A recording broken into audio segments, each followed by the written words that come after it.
Acts 13:13 through 25.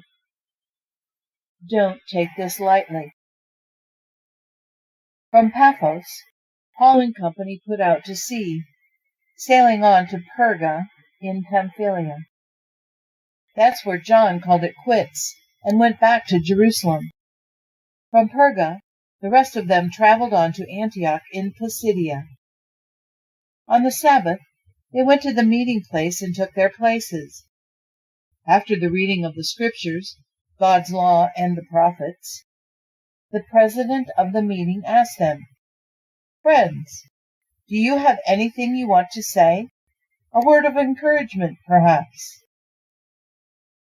Paul stood up, paused, and took a deep breath, then said, "Fellow Israelites and friends of God, listen. God took a special interest in our ancestors, pulled our people, who were beaten down in Egyptian exile, to their feet, and led them out of there in grand style.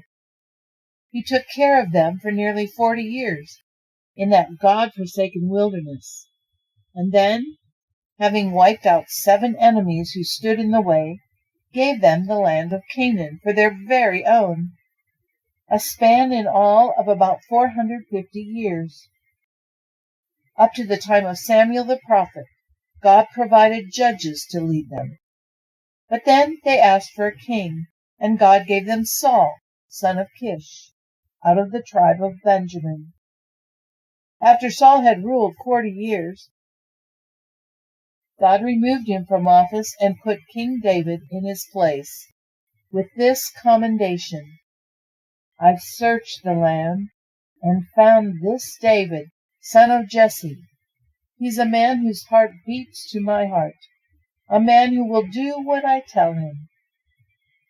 From out of David's descendants, God produced a Savior for Israel, Jesus, exactly as he promised, but only after John had thoroughly alerted the people to his arrival, by preparing them for a total life change. As John was finishing up his work, he said, "Did you think I was the one? No, I'm not the one. But the one you've been waiting for all these years is just around the corner, about to appear, and I'm about to disappear."